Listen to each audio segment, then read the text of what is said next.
back again, everyone. I'm so excited to be here once again with everyone. Still looking for a name for my show, so I'm taking suggestions. So we'll just call it Astrid West Senior Real Estate Matters at this point. I'm hoping to use this platform to share different or highlight different companies, different services and resources for seniors out there. So this morning, I have the great pleasure of chatting with Yasmin Lopez of Touching Hearts at Home. We have been knowing each other for a couple of years now, and I know her company does a wonderful job of servicing seniors. So Yasmin, thanks for being here on the call, on the meeting. I really look forward to chatting with you. But why don't you go ahead and tell everyone, introduce yourself, and a little bit about Touching Hearts and what you do. Hi, everyone. Thank you so much to Astrid for having us here. It's such a pleasure being here. So Touching Hearts at Home, what do we do and what are we? So we are a non-medical home care agency here in the North Houston area, and we provide services to all of those individuals, elderly, and anyone that is disabled, wherever they may call home. Services entail personal care, laundry, transportation services. Basically, how I like to sum it up is just anything that your loved one would be doing if they could do it, if they didn't have work or anything. That's where we come in and try to fill that gap and assist with anything that may be needed. Mm-hmm. So I like to joke and say, like, there's realtors on every corner. There's so many of us. It's same in your industry too. So what differentiates you guys from everyone else that does pretty much the same thing? Or is there something unique or different about Touching Hearts that you want to share? Absolutely. So I think, yeah, you and I both share that common thing about us. You know, there's so many home care agencies in the city of Houston. But what I really like to point out in regards to our company and what really differentiates us in regards to everyone else is just the hands-on, how hands-on myself and Alan, our administrator, are with our families, meaning, you know, every client is not, they're not just a client. We're so hands-on with them in regards to partnering up with other community partners for our clients, and even they need home health services, hospice services. Also, you know, sometimes transportation services that, you know, those clients that have a wheelchair and we can assist with, you know, a wheelchair accessible van, you know, we have a, you know, partner with transportation services in regards to that nature. But also in the event that our clients no longer can be in their home for whatever reason, we also assist them with helping them find an assisted living or a memory care community or a personal care home, and actually walk them through the process of doing that. So just the hands-on experience, the hands-on that we are with them. Mm-hmm. Yeah, that's what's so similar about us too, that we are like the resource of the resource. So if there's a service that they need that you don't directly provide, or if you see a progression in their health that they need additional, maybe medical care, you're there to help. Absolutely. And we monitor it very closely. So I like to make sure all of our caregivers, you know, leave very detailed documented notes so we can read over. That way we can catch whatever is going to happen before it gets any worse. So for example, if someone's not drinking enough water or not going to the restroom enough, right, that shows signs of dehydration, which could lead to a urinary tract infection, which can lead into a hospitalization, and that's what we're trying to prevent. So just being very hands-on with every one of our clients, every single one of them. Can you share with people, if someone were like noticing that their mom or dad was needing some extra help, they weren't necessarily ready to move into a senior supported community like an assisted living, and they still very much want to maintain their independence, what would kind of be some of the first steps if they're starting to do the process of figuring out, okay, so I think my mom and dad might need a little help with, you know, remembering to take their medication, or like you were saying, those light household chores. How is that different from saying like hiring a housekeeper or something? Right. So, I mean, I guess there's two questions in that one question. The first couple of steps that I always recommend families to do is to, you know, try to educate themselves on every company that they call, right? Don't just call one company. Try, you know, call two or three. Sometimes some families call us and they say, we are shopping around, and I say, that's wonderful. I'm so happy to hear that you are looking around, because I feel like not one shoe fits all. Mm-hmm. You have to get that really good gut feeling inside to know which company you want to lean towards. And it's always good to have options. And then as far as knowing, what's, like you just pinpoint, what's the difference between, having a housekeeper come in and do everything versus a home care agency to come in, right? The home care agency, yes, we can do light housekeeping and things of that nature, but our whole focus of being there is going to be the client first. Client will always be first, and then everything else will come second. Our primary concern is our client, to make sure they're doing well, they're healthy, and nothing's wrong with them. And then after that, then we'll focus on, okay, let's make sure to keep the house neat, tidy, and make sure that they have, obviously, food, and cook them food. But overall, the health of the client is our primary concern. And how do you match up your caregivers with the client?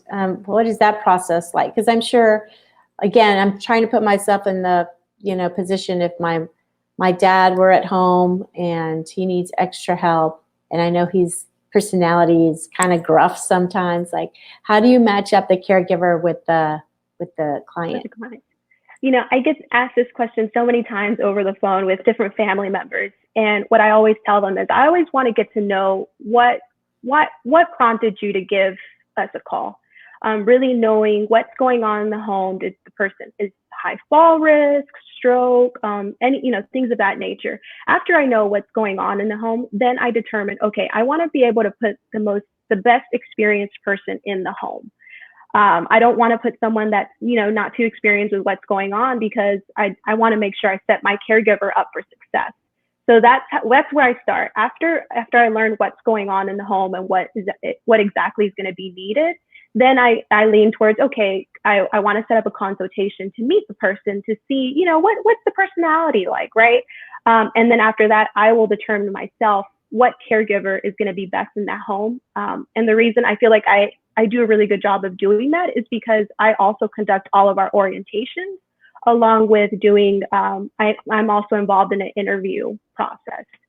So I've really spent time with all of our caregivers to really determine, how they work, what do they like, and who would they fit well with. Mm-hmm. But overall, my overall goal is to put someone in the home that has the experience needed to be able to be successful with the client. So it does take quite a bit of trust, right? Because folks are trusting you to make a good match.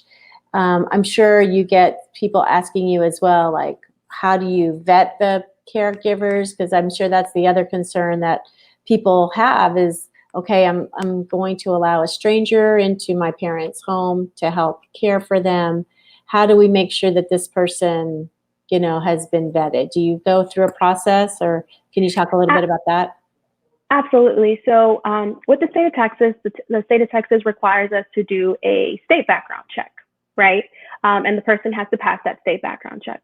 I always tell families that are inquiring with Touching Hearts at Home, we not only do the state background check, we also do a national background check. And both checks have to, clear to be able to hire them onto our team. And the reason I always let families know we also, we like doing the national background check is because I feel that Houston is a big melting pot of people. And we always want to know, we want to make sure that no one's trying to, flee away from anything. Mm-hmm. So that national background check is very, very important to us when we are doing the hiring. So someone's made a decision to go ahead and move forward and hire you to help come in and take care of their family member, or they themselves have called. What are the minimum? Is there like a minimum amount of time per week that? For Touching Hearts at Home, we don't have a minimum number of hours, because we can service as little as 1 hour up to 24 hours. But I do let the families know, and I'm very transparent, that if they were to get, at least 3 hours or more, I can provide consistency with the caregiver, because that's very important to me. So consistency is key. I feel like it's key for the family, it's key for the caregiver, because the caregiver gets to know that specific person that we're servicing gets to know that caregiver, and they get to know each other. They know that person knows everything about, their client. So whenever I explain this to families, it's, we want, if you would like consistency in your home, it'll, if it's 3 hours or more, it'll be easier to have consistency in the home versus the 1 and 2 hour. The 1 and 2 hour services that we provide is typically for those that need transportation services to like the medical center, because, we are in the North Houston territory. So it takes 30 to 40 minutes to get to the medical center, and then you have to wait for them and take them back. So typically that's what the 1 and 2 hour services are for. But some families, they need the 2 hour service. So I'm always just very transparent with what can happen in the event that they go with the 1 and 2 hours. So you brought up a good point. You cover the northwest part of Houston. Could you share with everyone exactly what areas you do cover so that they know if they could reach out to you for help? Absolutely. So our office covers Cypress, Vintage area, Spring Cypress, the Woodlands, somewhat of Conroe, and sometimes we do cover some of the West Chase area, but it kind of just depends on the situation. We also have an office that's in the South Houston part of town, more specifically Fort Bend County, and they cover all of Fort Bend County and Galleria and Medical Center. But between the both of us, we can cover, together we cover Medical Center, Galleria. That is awesome. So if people want to reach you, Yasmin, what's the best way for them to do that? The best way they can reach us is calling our office at, 281-781-8077. And our phones are always answered by someone. We don't have an operating system. It's always going to be a live person that works in our office. Or, they can shoot me an email if they'd like, at ylopez@touchinghearts.com. Oh my gosh. I just love you, Yasmin. I think you are one of the most sincere, sweet people that I know. And I'm so glad that we're able to work together and get your services out there. Same on my end. Anyone who's looking to buy or sell a home, especially if you are a senior, I would love the opportunity to meet with you and tell you a little bit about how I'm different from all the other realtors out there. But yeah, I know that there's seniors out there who want to stay in place, and I totally get that and honor and respect that. So I want to be able to supply those resources like Touching Hearts and other great companies that can help you in your journey, whether it's to get to a senior community or to stay at home just as long as you can and as long as it's safe. So thank you for joining me, Yasmin. It's so good to see you. I'll be glad when we can see each other in person. I hope that's soon. Yes, I can't wait. And thank you so much again for having us here with you today. And yes, if you need anything that has to do with real estate, please call Astrid. She is phenomenal and we've used her before. So definitely, she's the right person to go to.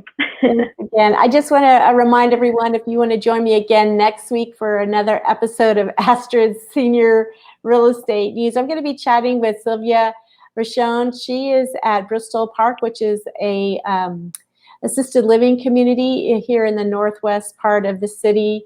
And they formerly were Hartis, but they are now Bristol Park. So looking forward to chatting with her. So until next week, thanks and stay safe, everyone. Thank you, Yasmin. Bye. Thank you.